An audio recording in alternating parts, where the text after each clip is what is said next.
Well, when the production studio of the director of the movie tells you to do something, you don't really have much choice, do you? But, if we're gonna do this, we gotta do it right. That's better. So, this is gonna be part one of my kind of walkthrough of the various ghosts of the Haunted Mansion. And I feel like there's no one better to start with than one of the first ghosts you encounter upon entering the mansion. Yes, we're talking about none other than the ghost host himself. The first voice you hear upon those doors closing behind you. Now, you might be thinking, well, hold on, in the ride, the ghost host is just a voice. Yes and no. See, we actually have this bit of art as a portrait in the corridor of doors, as well as it's a bit of art representing specifically the ghost host from early drafts of the mansion. And even then you might be saying, well, in that case, how do you know it still applies to the final one? Simple. He tells us. See, when you first enter the stretching portrait room, you'll notice as he's going about his whole spiel of how there's no windows and no doors, and that it leaves you with the chilling challenge to find your way out. But of course, there's always his way.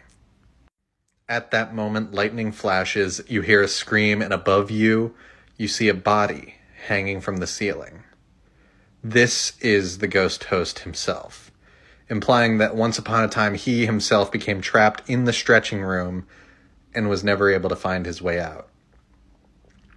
Now, this in itself is what kind of leads me into my other point, that this and the portrait of the Hatchet Man I showed you are the one and the same, still to this day. I mean, for starters, look at them. The clothes are similar, especially that jacket, and as grim as it can be, he's wearing a noose around his neck. And if we go back to the portrait of the ghost host, he's got a severed rope around his neck, one that he seemingly severed with his hatchet. Now, going back to this, like I said, this was part of the concept for this to be the ghost host for a while. In fact, we can see it in this.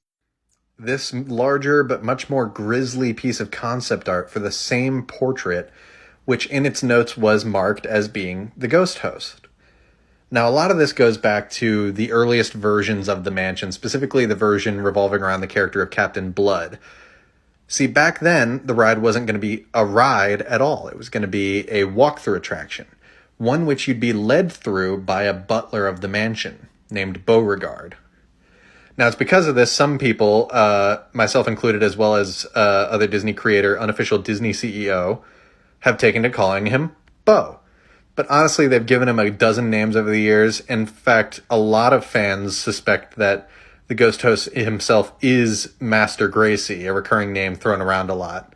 I will get further into that in another video. And then if you've been watching my videos, especially today, you know I've previously talked about the fact that the Hatchet Man, the man we know as the ghost host, is going to be appearing in the upcoming Justin Simien directed Haunted Mansion movie coming out in July.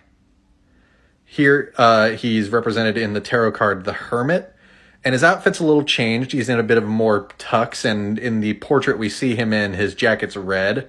I think that's partly to avoid the noose imagery, which fully understandable.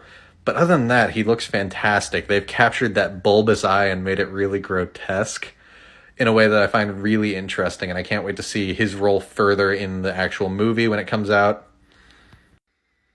But yeah, that is the ghost host, also known as the Hatchet Man, Master Gracey, Beauregard, whichever name fits your choosing, because as I'm going to get into during this series, the beautiful thing about the mansion is they give you just enough about these characters to form your own story, your own understanding about what has happened in this house that led it to its current haunted state.